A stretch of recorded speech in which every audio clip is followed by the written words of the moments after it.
Every business wants good customer reviews. Every customer wants a good experience. So what happens when both sides click? Or in some cases, when they don't? From Yelp and Entrepreneur Media, this is Behind the Review. Behind the review, dig deeper too. Behind the review, get all the news. Food, flowers, fixing, make business boom. Behind the review, dig deeper too. I'm Emily Washkovic, Yelp small business expert. Behind the Review features conversations with business owners and customers who wrote one of their Yelp reviews. In our discussions, we talk about lessons they've learned that can be used by other businesses to improve their own reviews and their bottom line. This week, I'm speaking with Steve Lite, owner of Steve's Auto Care, an auto repair shop specializing in vehicle maintenance and repairs, located in Novato, California. We'll also hear from Yelp Elite reviewer Christine P. I have a Toyota Highlander. It's many years old, and we knew it was time to have some kind of maintenance. So my husband and I looked around. We originally actually went just for an auto checkup through a coupon that we got in the mail for another local chain of auto service providers nearby. And that was actually a pretty well-priced deal. And I read some of the reviews, and they seem pretty good, like moderately good. But then what happened was at the end, even though everything checked out fine, just like a maintenance check for an oil change, the business owner of that particular location gave us other things that you should consider, including brakes and all these other things, actually, 5 or 6 other things. We knew the car wasn't in terrible shape. We maintain it decently. So when we looked at the estimate, it was actually really high for all these additional services. And then we didn't think it sounded right, just looking at the estimate. So then I looked on Yelp. We looked at local auto service mechanics and providers, and Steve just came up on the top of the list. We thought his reviews were so good that we drove all the way. I mean, it's not even that far, I guess, but there are a lot of other providers closer to us. We just didn't have the greatest experience with this other auto service provider, so we decided we should go with Steve. He just had really stellar reviews. The things that I really liked was that it said that he was honest. And I think it's hard to find an honest mechanic these days. And we knew that he was his own personal shop, which in some ways I preferred because, it's his own reputation and his name out there. Sometimes when you go with these chains, they're a little bit different. Not all of them, of course, but in this particular case, his reviews were just outstanding. So we set up an appointment. We got in fairly quickly, actually. He was very amenable, and he took a look at it, and he already knew exactly what it needed to do. One of the brakes needed repair. He said he could quote a certain amount that was reasonably priced. There were other things that we asked based on that other service provider. He took a look at that list and said, well, this issue you don't really have a problem with. This issue you could wait until next year. This issue, actually, I can't do it here. You need to do it at the Toyota dealership because of this equipment that's necessary. And we try to avoid dealerships because often, they can cost more, but there's specific equipment that they have that other people don't have. So he was just super honest about everything from pricing to his service to what we really need to do. So it was a very good experience. When we saw him, he was able to diagnose the car fairly quickly within a day. He did it the same day. And then he was just really easy to talk to. Dealing with car troubles isn't fun, especially if it's not something you're familiar with. And there are other professionals trying to take advantage of that. But Christine's positive experience led her to write a stellar review about Steve and his professionalism. Let's give it a listen. Steve was very prompt, courteous, and honest. He cut our brakes estimate from another mechanic significantly. It was honest on what we really needed. We just inherited our business for the long term. We plan to go back to him with our Toyota. What a short but sweet review. Clearly, Steve knew what he was doing when helping Christine with her car troubles. He's been in the business for a long time, and that personalized, honest approach is a huge part of why he wanted to open his own shop. I was working at automotive dealerships and I was finding that people were asking for me to work on their cars. They were sending me out with customers and people were liking me. I thought, hey, people like me. They're asking for me. Why not take a leap of faith and do this on my own? I've been in business 23 years at this location, 5 years previously at a different location, worked at dealerships primarily my whole career. And in 1996, took the leap to open my first auto repair business. And that's how I came to be. And while those 23 years haven't always been the easiest ride, Steve maintained a small yet mighty team, which proves what a great boss he's become. I love helping people. We're a very small shop. It's just myself and two mechanics. And the shop space is very limited, so I can't really, we're like a goldfish in a bowl. I could have opened other locations and gone that route, but I'm just not that much of a businessman, I think, to have done that. And in the end, I'm happy with what we have, and I'm okay with the size that we are, although I do have to sometimes turn other work away. I love that part. So primarily I'm the service writer, service manager, although either of my guys could do each of those things and they're great at it as well. I think I have more of a personal touch because it's my business. In an industry like the automotive and mechanic business, where everyone has a different car with a different issue, a personal connection is needed. Customers have to be able to trust their mechanic with something they're likely to use every day. I asked Christine to elaborate a bit on how and why she came to trust Steve after just that first visit. Obviously, it takes a lot of time to figure out who to go to, especially if you have like an extensive issue, whether it's like a car issue or even getting my daughter orthodontics. It's really expensive. Just looking around. So from just understanding the process, but also understanding like whether they're going to overcharge you or not is something that I look at. So I feel like Steve did not do that. He was very honest and did not overcharge. He was very honest with what services we actually needed, but also what he could do. And I think based on that experience and also looking at the other many Yelp reviews as you've seen, he's definitely deserves his credibility. Getting your car fixed can take hours or even days. So having a simple process and effective communication can attract customers and build even more of that credibility. I thought his communication was very easy. He picked up the phone. You've talked to him directly. I know that sounds silly, but a lot of these places will have these long phone trees and you press 1 for this, then 0 for this, then you're on hold. So that's always nice to talk to someone directly. I also thought it was really easy to get set up the appointment and then the service was done within that very same day. So it was actually really easy. We're going to be right back after a quick break.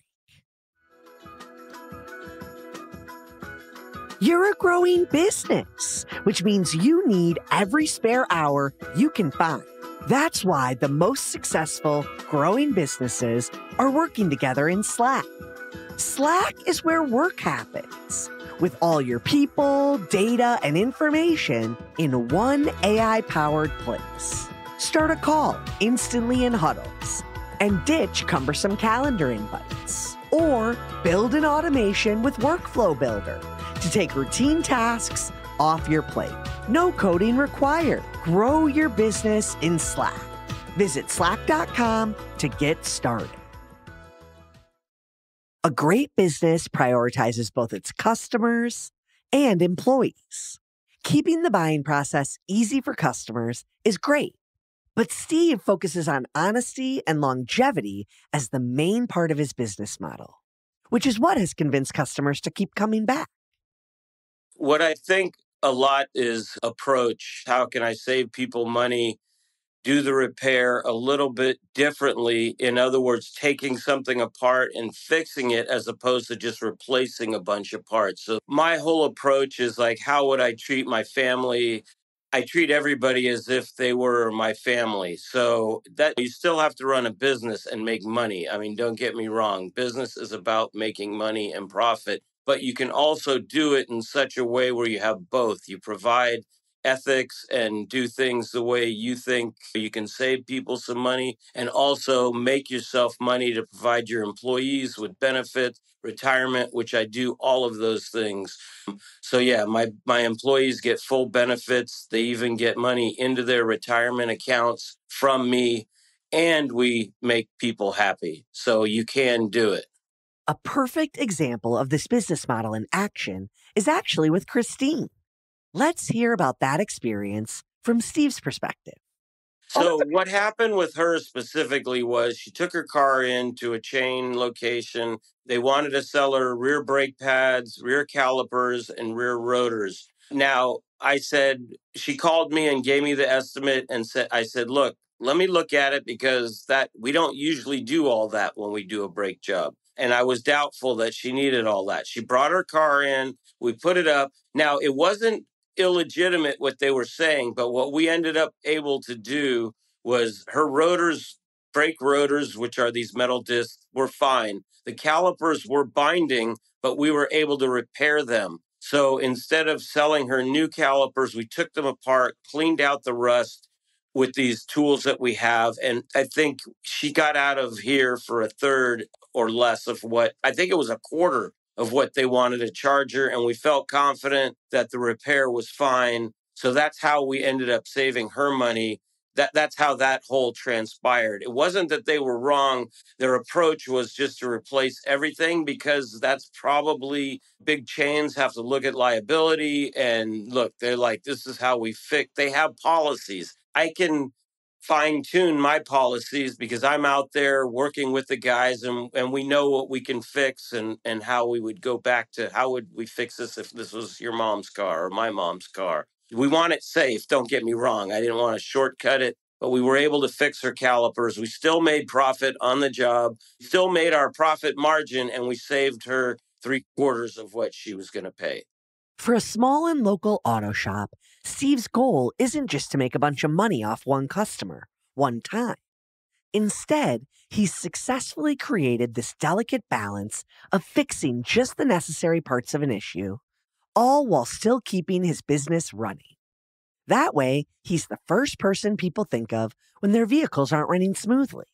It's looking at the big picture, and a lot of places only look at what can they can get right now.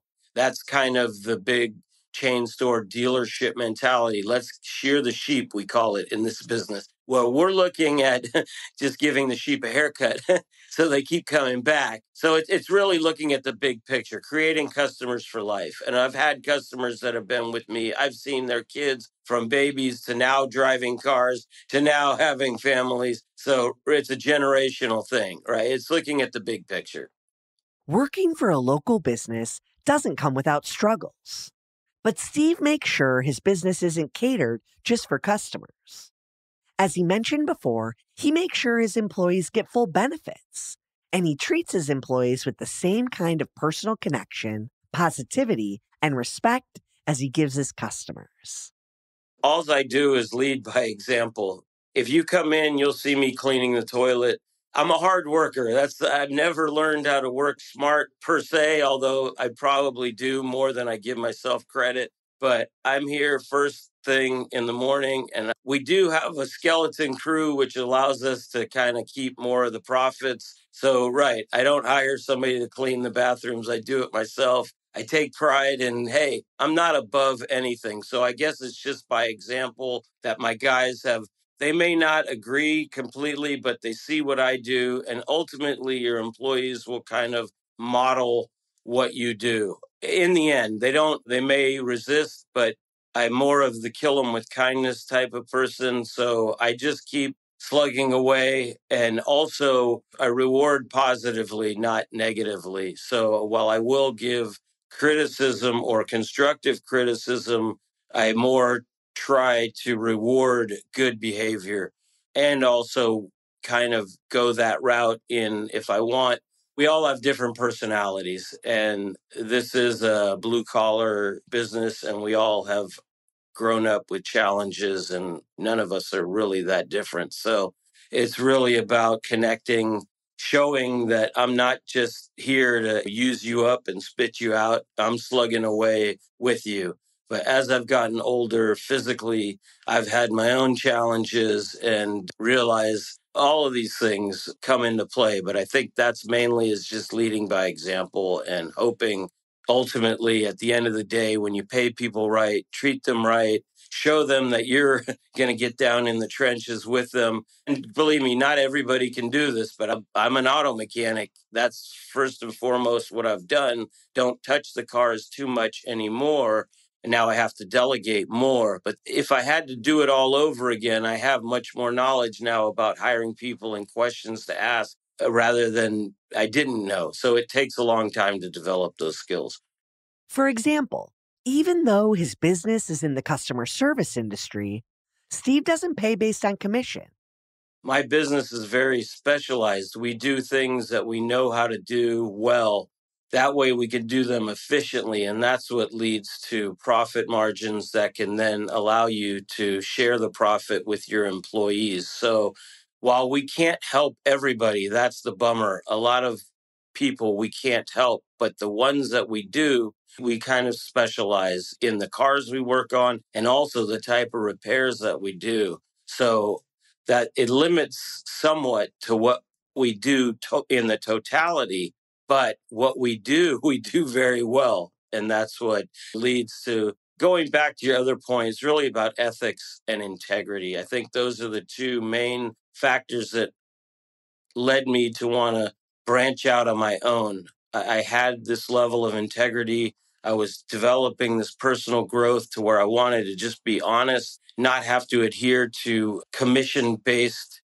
All of the dealers and all the other places are based on commission, which puts people in a real bind. They need to feed their families. And then you've got honesty. And where do the two meet or disagree? And I would never pay my guys on a commission basis. I pay them. We work hard. We work very efficiently. But at the end of the day, my guys are getting paid whether we have work or not. So that separates a lot of industries work on commission. And I get it, but it also leads to a ethics violation on some level. Small businesses can have a unique relationship with both their customers and their communities. Store owners become household names, and even local celebrities. They might begin to have some power within their neighborhoods, which sometimes gives them the opportunity to give back. Christine says she's actually noticed this a lot with smaller businesses. I think, especially these days with online shopping and these larger companies that provide a lot of these e-commerce, I'd say that's a big one that's hit local businesses.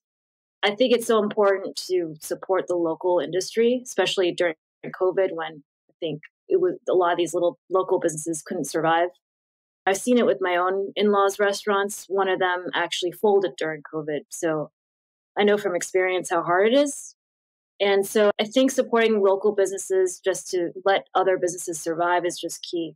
But also it helps the community. A lot of these small businesses are great with relationships. Like, for example, in my area, a lot of these small businesses are donating to the local school foundation. You're not seeing these large corporations doing that. Maybe they do them at a different scale, but being local fosters very genuine relationships nearby. Something that local businesses might suffer from is a lack of marketing and advertising they have access to, especially compared to a larger business. Loyal customers like Christine are aware of this and show their support through reviews. My in-laws run two small businesses in LA, and so we know how a review can really make or break a difference. And then later on, I've also worked for another business where reviews were really critical in healthcare. So when there's really good service, I definitely think that you can pay it forward with a simple review, even if it takes 1 minute or two. And of course, if you have an absolutely negative experience, you can also write that. But I tend not to do too many negative ones. But when it is not a great experience, I will mention just a handful. But in general, I like to give a lot of positive ones because I know how hard it is running a small business just based on what I've seen with my in-laws and then also with another business I've worked with. I rarely talk to business owners who don't love getting reviews. Steve's no different. He's come to rely on these reviews to build his online presence. and as a motivation to continue serving his clients top-notch service. It's probably been for the last 10 years. I think I was one of the first people or companies that joined Yelp. I think I've been with them for a long time. And I don't know my brother in law, I think this was, I don't know, probably 15 years ago, said, these online reviews are going to be the biggest thing. And he was right. I didn't really think much about it at the time. I don't think I looked at it for at least 5 years. And then over the last 10 years, as it's really taken hold, paid more attention to it, but I'm a very sensitive person. So the one bad review I have, it like kills me, but that's just my personality type. And I've had to, lately, I don't pay that much attention to it because I think it just grows organically. But I think it's a good idea. I started responding to some of the reviews because I thought, wow, that's cool. I know these people. I know all of these people who've given me reviews. So I just want to say they are all real people, real customers. Even the bad one that I got was somebody that I did deal with. So they are all real, which is pretty amazing. So I don't doubt any, people. Even my wife the other day says we were looking for somebody to do an HVAC repair on our house. And she's like, wow, they've got all good reviews. Are these all real? I go, well, I don't see any reason to think they're not. I don't think it's easy to create fake reviews. So I'm a believer. No.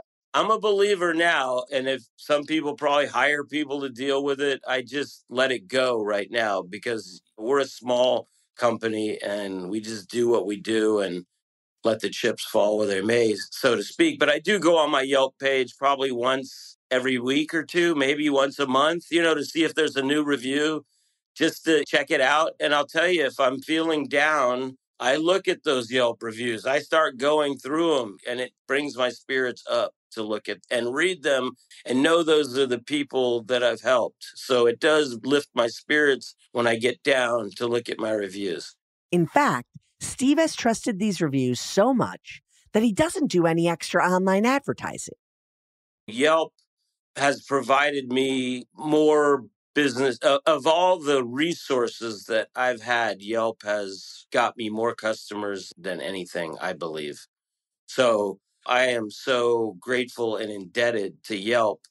I get the whole challenges for bigger businesses, restaurants, or other industries where you just get so many reviews that you can't have. I understand that I'm an anomaly, and the only reason I have the reviews I do is because we're a very small business. Bigger corporations and people dealing with so many people, it's difficult. So I don't want to think that I'm like so great because I have these reviews. It's the size of our business. We do deal with a lot of people. We deal with about 3 to 4,000 people a year, customers, but some of them are repeat. So that's 3 or 4,000 invoices. It's the 80-20 rule. 80% of our business is 20%. So I'm not sure how many different people we deal with a year, but you could do the math on that. But I also realize that I don't want to think I'm so great. On some level, I do. We're great and I love it. And Yelp has given us more than any other. I don't pay for advertising. So that's my appreciation for Yelp. I And love it. also for other businesses or other business owners that are watching, I feel for you for the challenges. But if you're a small business, you can do the same. If you've got small fish, you can really control how you treat people. And ultimately, that then controls the reviews. While writing a review might not seem like such a hefty and prolonged task, appreciative business owners understand that these customers took time and energy out of their day to write something about their experience at the business. After all, these reviews are contributing to the business's marketing and online identity. So with every review he gets, positive or negative, Steve crafts a personalized response to show his gratitude. It doesn't take a lot of time. It's really just a matter of doing it. And I've dropped off again, but I really just respond with positive. I wanted to kind of spread positivity. I didn't have to respond to negative reviews for the most part, because like you said, there aren't a whole lot of them. So it's really easy. I mean, at first I didn't realize I think somebody said, don't respond, don't respond. And I don't know why they were maybe referring to bad reviews, but I think it's really just taken 5 minutes. It doesn't take much more than that to go, thank you or glad. I tried to personalize my responses. I knew who these people were. I knew what we did for them. So I tried to make something personal for each one of them because they gave a personal review of me. So I wanted to say, like, thank you. I'm so glad that we were able to resolve this particular problem. So each one of my responses, if you look at them, is different. They're not computer generated, they're from the heart back. And that concludes our episode. I hope you enjoyed it and were able to take a thing or two away to implement in your own life. Whether it's a new idea that you can bring back to your business or a fresh perspective on how to be a positive influence as a consumer, we share these stories to inspire and create more meaningful connections in your local community. Behind the review, dig deeper too. Behind the review, get all the news. Food, flowers, fixing, make business boom. Behind the review, dig deeper too. This episode featured a conversation with Steve Lite, the owner of Steve's Auto Care, and Christine P., a Yelp elite living in the Bay Area. Special thanks to Charlotte Che, who helped write this episode. To learn more about the story, head to yelp.com/behind the review and check out the guest details and episode takeaways. And don't forget to subscribe to the show on your favorite listening platform so you get an alert each Thursday that we drop a new episode. To claim your own Yelp business page and start engaging with consumers, visit business.yelp.com. Our theme song is performed by Ali Schwartz and produced by Robbie G of Messerol Sound.